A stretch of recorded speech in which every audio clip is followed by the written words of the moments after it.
Panimula. Ang pahayag kay Juan ay sinulat noong kasalukuyang inuusig ang mga Kristiyano dahil sa kanilang pananalig kay Hesukristo bilang Panginoon. Ang pangunahing layunin ng sumulat ay bigyan ng pag-asa at lakas ng loob ang kanyang mambabasa at payuhan sila na manatiling tapat kahit sa panahon ng paghihirap at pag-uusig. Ang malaking bahagi ng aklat ay binubuo ng ilang pahayag at pangitaing inilalahad bilang sagisag ng katotohanan. Naunawaan ito ng mga Kristiyano ng panahong yaon. Subalit, mananatiling hiwaga sa ibang mananampalataya.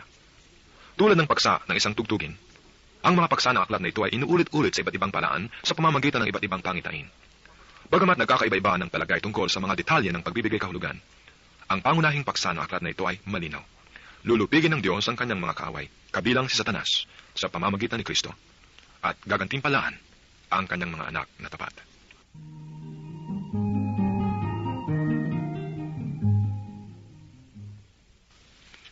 Kapitulo 1.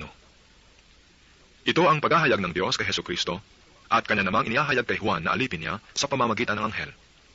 Ang layo ng paghahayag na ito ay ipabatid sa mga alipin ng Diyos ang mga bagay na malapit ng maganap. Ito ang patotoo ni Juan sa mga nakita niya tungkol sa inihayag ng Diyos at pinatunayan ni Hesukristo. Mapalad ang bumabasa ng aklat na ito, ang mga nakikinig sa huling inihahayag nito at tumutupad sa nasusulat dito, sapagkat ang lahat ng ito ay malapit ng maganap.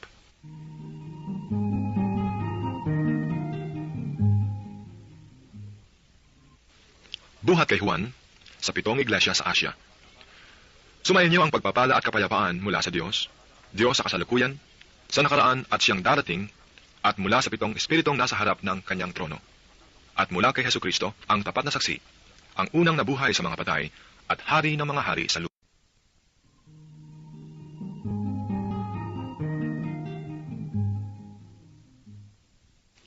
Ako'y si Juan, ang inyong kapatid na kasama ninyo sa paghihirap, paghahari at pagtitiis dahil sa pakikipag-isa kay Jesus.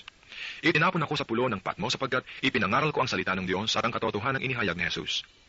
Nooy araw ng Panginoon, kinasihan ako ng Espiritu at narinig ko mula sa aking likuran ng isang malakas na tinig na parang tunog ng trumpeta. Ang sabi, isulat mo ang iyong nakikita at ipadala mo sa 7 iglesia, sa Efeso, Esmirna, Pergamo, Tiatira, Sardis, Philadelphia at Laodicea. Lumingon ako upang tingnan ang nagsasalita at nakakita ako ng 7 ilawang ginto. Nakatayo sa gitna ng mga ito ang isang animoy lalaki, nakadamit ng abot sakong at may pamigkis na ginto sa kanyang dibdib. Kasimputi ng bulak o ng niebe ang kanyang buhok, at nagniningas na parang apoy ang kanyang mga mata. Kumikinang ang kanyang mga paa na parang tansong dinalisay sa pugon at pinakintab. Animo ugong ng tubig ng isang malaking talo ng kanyang tinig. May hawak siyang 7 bituin sa kanang kamay, at lumalabas sa kanyang bibig ang isang matalas na tabak na 2 talim. Ang kanyang mukha ay nakasisilaw na tulad ng araw sa katanghalian. Pagkakita ko sa kanya, para akong patay na nalugmok sa paanan niya. Ngunit ipinatong niya sa akin ang kanyang kanang kamay at sinabi, huwag kang matakot. Ako ang simula at ang wakas, at ang nabubuhay. Namatay ako, ngunit masdan mo, ako'y buhay ngayon at mananatiling buhay magpakailanman. Nasa ilalim ng kapangyarihan ko ang mga kamatayan at ang daigdig ng mga patay. Kaya't isulat mo ang iyong nakikita, ang nangyayari ngayon at mangyayari pa. Ito ang kahulugan ng 7 bituing hawak ko, at ng 7 ilawang ginto. Ang 7 bituin ay mga anghel ng 7 iglesia, at ang 7 ilawang ginto ay ang 7 iglesia.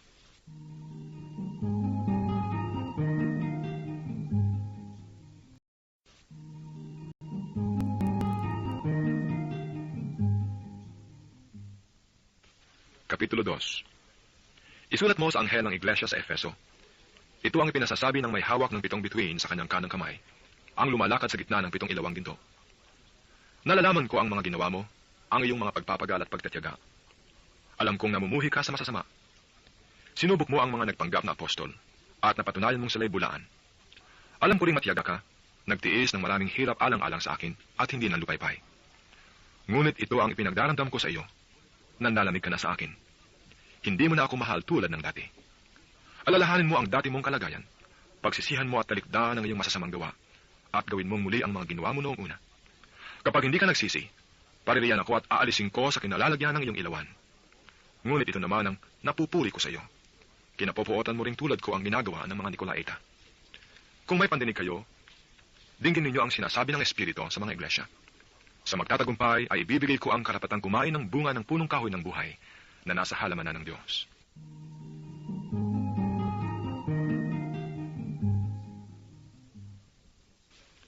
Isulat mo sa anghel ng iglesia sa Esmirna. Ito ang ipinasasabi niya na siyang simula at wakas, ang namatay at muling nabuhay. Nalalaman ko ang mga pagsubok na dinaranas mo. Alam kong mahirap ka, ngunit ang totoo ay mayaman ka. Nalalaman ko rin ang mga paninirampuri sa iyo ng mga nagpapanggap na mga Hudyo. Ngunit ang totoo, sila ay mga kampon ni Satanas. Huwag mong katakutan ang mga pag-uusig na malapit mo nang danasin. Tandaan mo, ipabibilanggo ng Diablo ang ilan sa inyo bilang isang pagsubok. Magtitis kayo sa loob ng 10 araw. Manatili kang matapat hanggang kamatayan at ipagkakalob ko sa iyo ang putong ng buhay. Kung may pandinig kayo, dinggin ninyo ang sinasabi ng Espiritu sa mga iglesia. Ang magtatagumpay ay hindi magdaranas ng pangalawang kamatayan.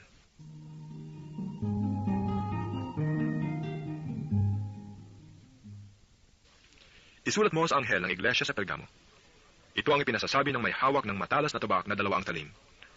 Nalalaman kong nakatira ka sa kinaroroonan ng luklukan ni Satanas. Gayunman, nananatili kang tapat sa akin. Hindi mo tinalikdan ang iyong pananalig sa akin kahit noong si Antipas na tapat kong lingkod ay patayin diyan sa bayan mong tinitirhan ni Satanas. Ngunit may hinanakit ako sa iyo dahil sa ilang bagay. May ilan sa inyo na sumusunod sa araw ni Balaam na nagturo kay Balak na magbunsod sa mga Israelita na magkasala. Dahil dito, kumain sila ng pagkain inihandog sa mga disdiyosan at gumawa ng mga kahalayan. May ilan din sa inyong sumusunod sa aral ng mga Nikolaita. Kaya nga, pagsisihan ninyo talikdan ang inyong mga kasalanan. Kung hindi, paririyan ako sa lalong madaling panahon at pupuksain ko ang mga taong iyon sa pamamagitan ng tabak na lumalabas sa aking bibig. Kung may pandinig kayo, dinggin ninyo ang sinasabi ng Espiritu sa mga iglesia. Ang magtatagumpay ay ibibigay ko ang nakatagong pagkain mula sa langit. Bibigyan ko rin ang bawat isa sa kanila ng puting bato na kinasusulatan ng isang bagong pangalan na walang sino mang nakaalam maliban sa tatanggap niyon.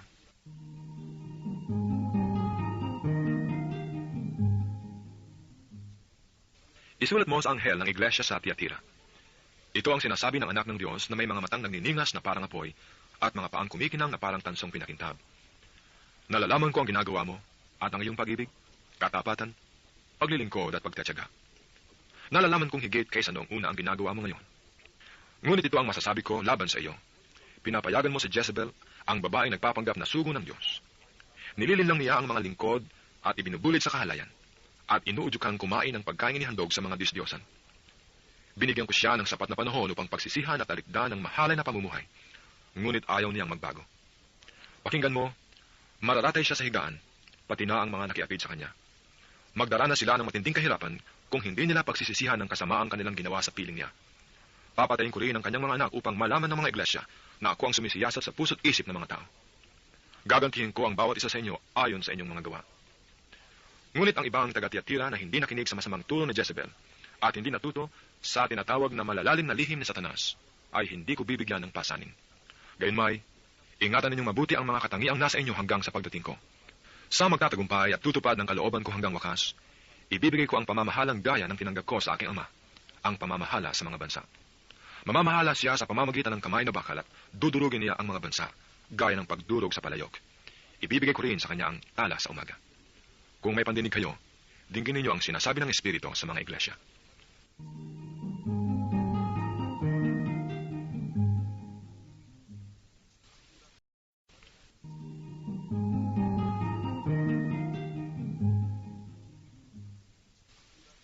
Kapitulo 3. Isulat mo sa anghel ng iglesia sa Sardis.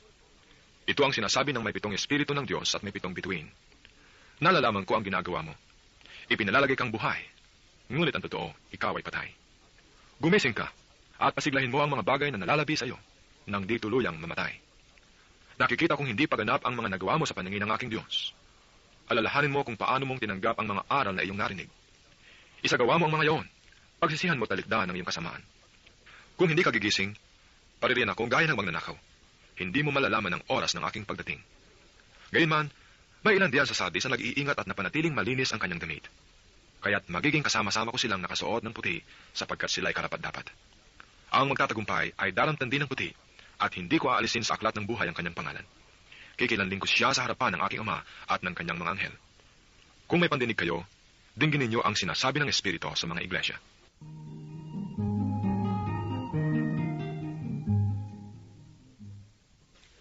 Isulat mo sa anghel ng iglesia sa Philadelphia. Ito ang sinasabi ng banal at mapagkakatiwalaan. Siya na may hawak ng susi ni David.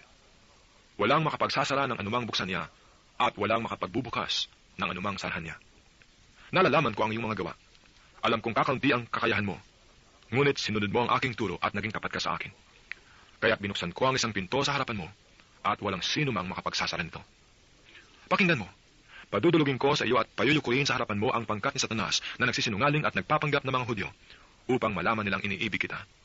Sapagkat tinutupad mo ang aking utos na matiyaga, iingatan naman kita pagdating ng panahon ng pagsubok sa lahat ng tao sa buong sanglibutan. Darating ako sa lalong madaling panahon. Ingatan mo ang mga katangiang nasa iyo upang hindi maagaw ni numan ang iyong korona. Ang magtatagumpay ay gagawin kong isang haligi sa templo ng aking Diyos at hindi na siya maaalis doon magpakailanman. Iuukit ko sa kanya ang pangalan ng aking Diyos at ang pangalan ng lungsod ng aking Diyos, ang bagong Jerusalem na bababa mula sa langit buhat sa aking Diyos. Iuukit ko rin sa kanya ang aking bagong pangalan. Kung may pandinig kayo, dinggin ninyo ang sinasabi ng Espiritu sa mga iglesia.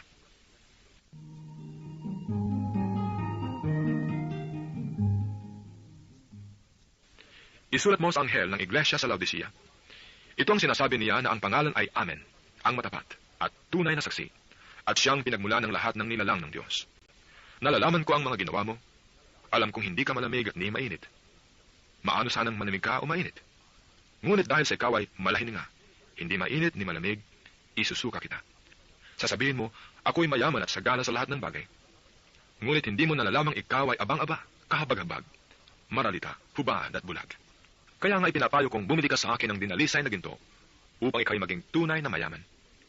Bumili ka rin ng puting damit upang matakpan ang nakahihiya mong kahubaran at ng gamot sa mata ng ikaw ay makakita. Tinuturuan ko at sinusupi lang lahat ng aking iniibig. Kaya nga magsikap ka. Pagsisihan mo at talikdaan ang iyong kasalanan. Nakatayo ako sa labas ng pintuan at tumutuktok. Kung diringgin inuman ang aking tinig at bubuksan ang pinto, ako'y papasok sa kanyang tahanan at magkasalo kaming kakain. Ang magtatagumpay ay uupong katabi ko sa aking luklukan, kung paano ako'y nagtagumpay, at nakaupo ngayon sa tabi ng aking ama sa kanyang luklukan. Kung may pandinig kayo, dinggin ninyo ang sinasabi ng Espiritu sa mga iglesia.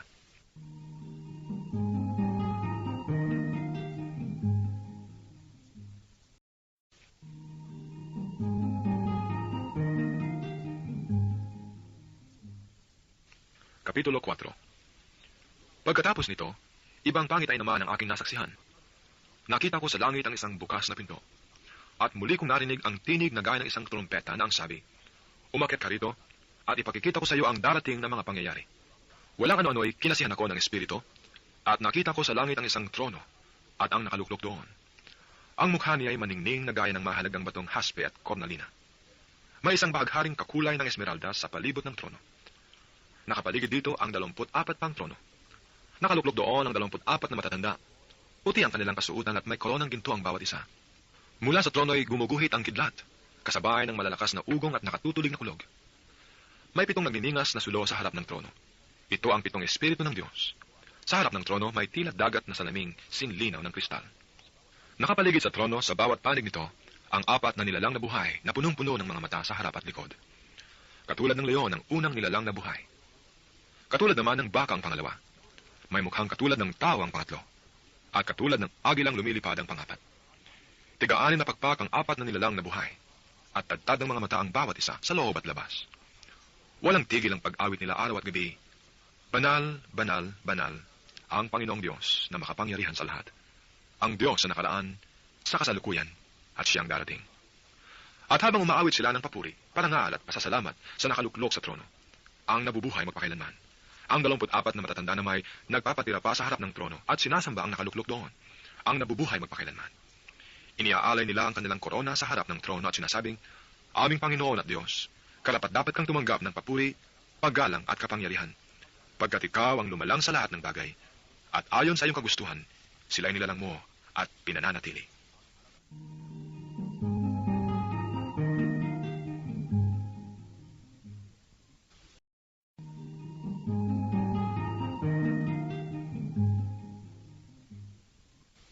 Kapitulo 5. Nakita ko ang isang kasulatang nakalulon na hawak sa kanang kamay ng nakaluklok sa trono. May sulat ang magkabilang panig nito at may 7 tatak. At nakita ko rin ang isang makapangyarihang anghel na nagpahayag ng malakas. Sino ang karapat-dapat na sumira sa mga tatak at magbukas sa kasulatang nakalulon? Ngunit walang nasumpungan sa langit, sa lupa o sa ilalim ng lupa na makapagbubukas at makatitingin sa nilalaman niyon. Buong kapaitan kong nanangis sapagkat walang natagpuang karapat-dapat. Kaya sinabi sa akin ng isa sa matatanda, huwag kang manangis. Tingnan mo, ang leon mula sa lipi ni Huda, ang anak ni David, ang siyang nagtagumpay at may karapatang sumira sa 7 tatak at magbubukas sa kasulatang nakalulon. Pagkatapos, may nakita akong isang kordero na nakatayo sa pagitan ng matatanda at ng tronong na paliligiran ng 4 na nilalang na buhay. May mga bakas na nagpapakilalang pinatay na ang kordero. Ito'y may 7 sungay at 7 mata na siyang 7 espiritu ng Diyos na ipinadala sa buong sanlibutan. Lumapit ang kordero at kinuha ang kasulatang nakalulon sa kanang kamay ng nakaluklok sa trono. Nang ito'y kunin niya, nagpatira pa sa harapan ng kordero ang 4 na nilalang na buhay at ang 24 na matatanda. May hawak na alpa ang bawat isa at may gintong mangkok na puno ng kamangyan. Ito ang panalangin ng mga banal. Inaawit nila ang bagong awit na ito. Ikaw ang karapat-dapat na kumuha sa kasulatang nakalulon at sumira sa mga tatak na iyon. Sapagkat pinatay ka at sa pamamagitan ng iyong kamatayan ay tinubos mo para sa Diyos ang mga tao mula sa bawat lipi, wika, bayan at bansa. Ginawa mo silang isang liping maharlika at mga saserdote para maglingkod sa ating Diyos, at sila ay mag-ahari sa lupa. Tumingin akong muli at narinig ko ang tinig ng libo-libot laksa-laksang anghel. Sila ay nakapaligid sa trono sa 4 na nilalang na buhay at sa matatanda. Umaawit sila ng ganito. Ang korderong pinatay ay karapat-dapat na tumanggap ng kapangyarihan, kayamanan, karunungan at kalakasan, papuri, paggalang at pagdakila. At narinig kong nag-aawitan ang mga nilikhang nasa langit, nasa lupa, nasa ilalim ng lupa, at nasa dagat lahat ng nilikha sa buong sanglibutan. Sa kanya na nakaluklok sa trono at sa kordero, sumakanila ang kapurihan at karangalan, kadakilaan at kapangyarihan, magpakilanman. Tumugo ng 4 na nilalang na buhay, Amen. At nagpatira pa ang matatanda at nagsisamba.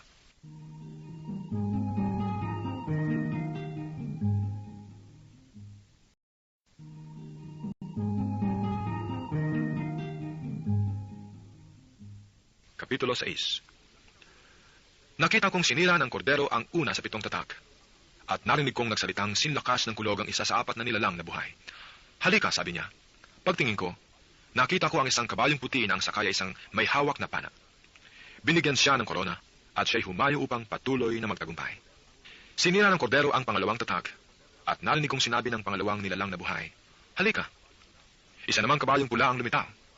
Ang nakasakay rito ay binigyan ng kapangyarihang magpasimula ng digmaan sa lupa upang magpatayan ang mga tao. Isang malaking tabak ang ibinigay sa kanya. Sinira ng kordero ang pangatlong tatak, at narinig kong sinabi ng pangatlong nilalang na buhay, Halika. Isang kabayong itim ang nakita ko, may hawak na timbangan ng sakay nito. May narinig akong wari isang tinig buhat sa kinaroroonan ng 4 na nilalang na buhay. Ang sabi, isang takal na trigo lamang ang mabibili ng sahod sa maghapong paggawa, at 3 takal na sibada lamang ang mabibili ng gayon ding halaga. Ngunit huwag mong pinsalain ng langis ng olibo at ang alak. Sinira ng kordero ang pang-4 na tatak, at narinig kong sinabi ng pang-4 na nilalang na buhay, Halika. At nakita ko na may isang kabayong maputla ang kulay. Ang pangalan ng sakay nito ay Kamatayan, at kabuntot niya ang Hades. Binigyan sila ng kapangyarihan sa ika-4 na bahagi ng lupa upang pumatay sa pamamagitan ng tabak, tagutom, salot, at mababangis na hayop. Sinira ng kordero ang pang-5 tatak, at nakita ko sa ilalim ng dambana ang mga pinatay dahil sa salita ng Diyos at sa matapat na pagsaksi rito. Ubos lakas silang sumigaw, O Panginoong makapangyarihan, banal at tapat. Gaano pa katagal kaming maghihintay? Kailan mo pa huhukuman at parurusahan ng mga taong pumatay sa amin? Binigyan ng puting kasuutan ang bawat isa sa kanila, at sinabi sa kanila na magpahinga ng kaunting panahon pa hanggang sa mabuo ang bilang ng kanilang mga kapatid at kasamahan sa paglilingkod kay Kristo, napapatayin ding tulad nila. At sinira ng kordero ang pang-6 na tatak. Lumindol ng malakas. Ang araw ay naging itim, tulad ng damit na panluksa. Naging kasimpula ng dugo ang buwan. Nalaglag mula sa langit ang mga bituin, parang mga bubot na bunga ng igos kung binabayo ng malakas na hangin. Nawala ang langit na gaya ng kasulatang biglang nalulon, at naalis sa kinalalagyan ang mga bundok at mga pulo. Nagtago sa mga yungib at sa pagitan ng mga bato sa bundok ang mga hari sa lupa, ang mga mahalika, ang mga pinuno ng hukbo, ang mayayaman, ang makapangyarihan, lahat ng tao, malaya man o alipin. At sinabi nila sa mga bundok at mga bato, Tabunan ninyo kami para hindi namin makita ang mukha na nakaluklok sa trono at di madama ang puot ng kordero.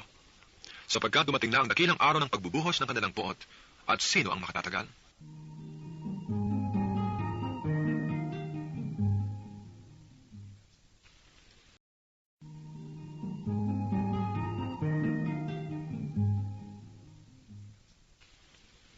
Kapitulo 7. Pagkatapos nito ay may nakita akong 4 na anghel na nakatayo sa 4 na sulok ng daigdig. Pinipigil nila ang 4 na hangin upang huwag munang humihip sa lupa, sa dagat, o sa alinmang punong kahoy. At nakita kong umakyat sa gawing silangan ng isa pang anghel, taglay ang pangtatak ng Diyos na buhay. Humihiyaw siya sa apat na anghel na binigyan ng Diyos ng kapangyarihang maminsala sa lupa at sa dagat. Huwag muna ninyong pinsalain ang lupa, ang dagat o ang ulay, hilay ang patatakan sa noong mga lingkod ng ating Diyos. At sinabi sa akin ng bilang ng mga tinatakan, 144,000 buhat sa 12 lipi ng Israel. Sa lipi ni Huda, 12,000. Sa lipi ni Ruben, 12,000. Sa lipi ni Gad, 12,000. Sa lipi ni Aser, 12,000. Sa lipi ni Neftali, 12,000. Sa lipi ni Manases, 12,000. Sa lipi ni Simeon, 12,000. Sa lipi ni Levi, 12,000. Sa lipi ni Isakar, 12,000. Sa lipi ni Zabulon, 12,000. Sa lipi ni Jose, 12,000. At sa lipi ni Benjamin, 12,000.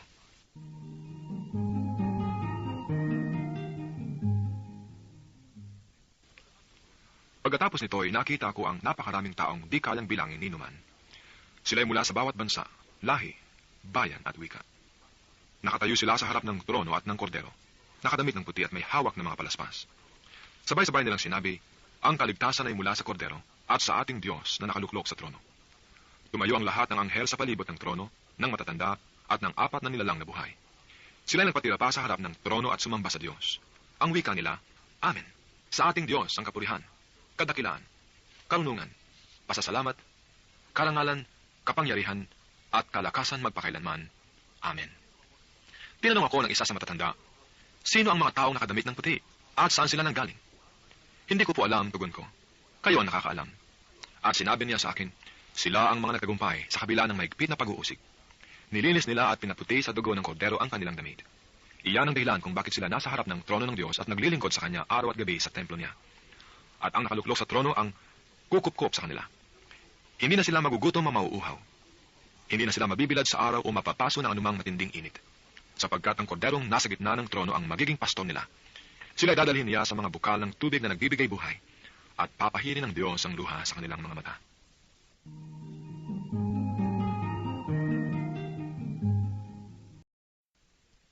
Kapitulo 8. Nang sirain ng kordero ang ikapitong tatak, naghari sa langit ang katahimikan sa loob ng halos kalahating oras. Pagkatapos nito'y, nakita kong binigyan ng trumpeta ang bawat isa sa 7 anghel na nakatayo sa harapan ng Diyos. Isa pang anghel na may dalang gintong insensaryo ang dumating at tumayo sa harap ng dambana. Binigyan siya ng maraming kamangyang upang ihandog sa dambanang ginto sa harap ng trono, kalakip ng dalangin ng mga hinirang ng Diyos. Mula sa kamay ng anghel, pumailan lang sa harapan ng Diyos ang usok ng kamangyang kasabay ng dalangin ng mga hinirang ng Diyos. Pagkatapos, ang anghel ay kumuha ng mga baga sa dambana, inilagay sa insensaryo at inihagi sa lupa. Kapag dakay kumulog, nagkaingay, kumidlat, at lumindol. At humanda ang 7 anghel upang hipa ng kanilang trompeta. Nang hipa ng unang anghel ang kanyang trompeta, umulan ng yelo at apoy na may kahalong dugo. Nasunog ang 2 bahagi ng lupa, ang 2 bahagi ng mga punong kahoy, at ang lahat ng sariwang damo. Nang hipa ng 2 anghel ang kanyang trompeta, bumagsak sa dagat ang isang animoy malaking bundok na nasusunog. Naging dugo ang 2 bahagi ng dagat. Namatay ang 2 bahagi ng mga nilalang na naroon, at nawasak ang 2 bahagi ng bilang ng mga sasakyang dagat. Nang hipa ng 2 anghel ang kanyang trompeta, nahulog mula sa langit ang isang malaking bituing nagliliyab na parang sulo at bumagsak sa 2 bahagi ng mga ilog at mga bukal. Ang bituin ay tinatawag na kapaitan. Bumait ang 2 bahagi ng tubig at maraming tawang namatay pagkainom nito. Nang hipa ng 4 na anghel ang kanyang trompeta, napinsala ang 2 bahagi ng araw, ng buwan at ng mga bituin, kaya't nawala ang 2 bahagi ng kanilang liwanag. Nagdilim ang 2 bahagi ng maghapon at walang tumanglaw sa 2 bahagi ng magdamag. Pagkatapos ay nakita ko ang isang agilang lumilipad sa kalawakan at narinig kong sumisigaw, kalagim-lagim ang sasapitin ng lahat ng nasa lupa pagtunog ng mga trompetang hihipan ng 3 pang anghel.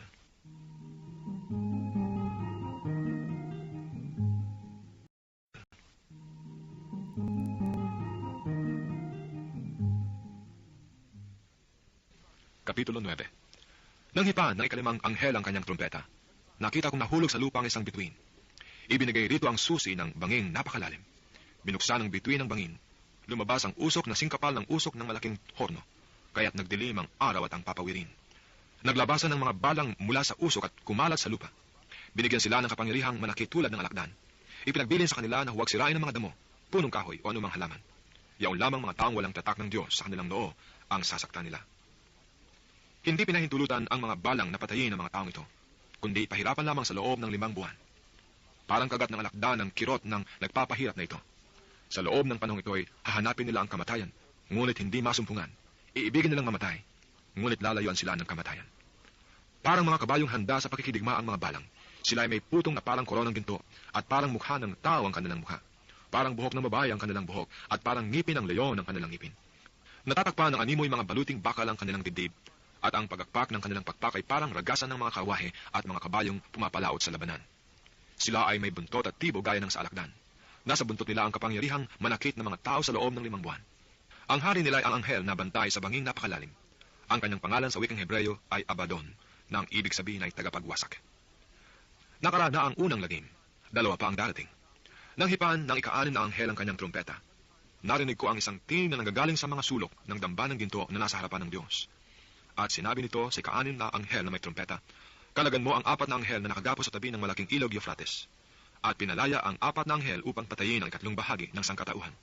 Talagang inihanda sila para sa oras, araw at buwan ng taong ito. Sinabi sa akin na ang bilang ng hukbong nakakabayo ay 200 milyon. Nakita ko sa pangitain ng mga kabayo at ang mga sakay nito na may baluting kakulay ng apoy, bughaw na gaya ng sapiro, at dilaw na parang asupre. Parang ulo ng leon ang ulo ng mga kabayo. Mula sa kanilang bibig ay bumubuga ang apoy, usok at asupre. 3 salot na pumatay sa 3 bahagi ng sangkatauhan.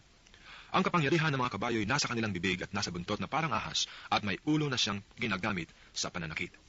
Ang nalabi sa sangkatauhan, yaong hindi namatay sa mga salot na ito, ay hindi nagsisi. Hindi sila tumalikod at di tumigil ng pagsamba sa mga demonyo at sa mga Diyos-Diyosang likha ng kanilang kamay. Mga larawang ginto, pilak, tanso, bato at kahoy na di nakakakita, nakaririnig o nakalalakad. Ni hindi rin nila pinagsisihan ang kanilang mga pagpatay, pandaraya, pakikiapid o pagnanakaw.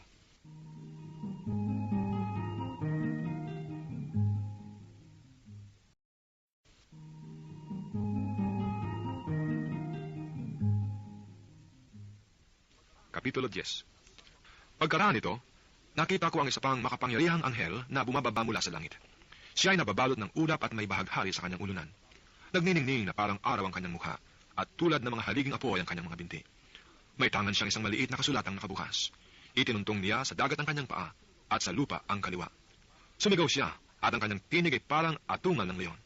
Tinugon siya ng dagundong ng 7 kulog.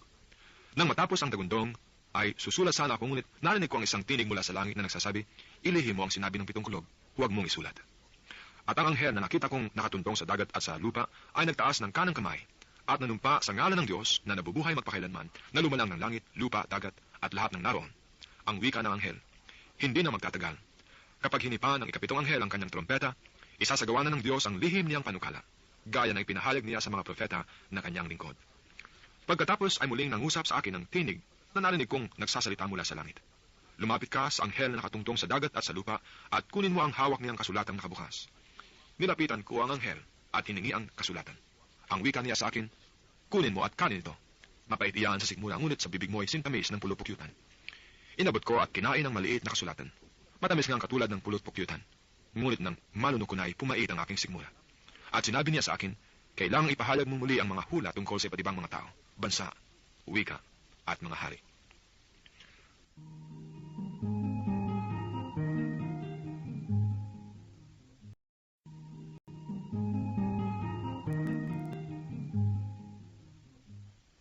Kapitulo 11. Pagkara ay ibinigay sa akin ng anghel ang isang panukat na parang tungkod at sinabi, "Tumindig ka at sukatin mo ang templo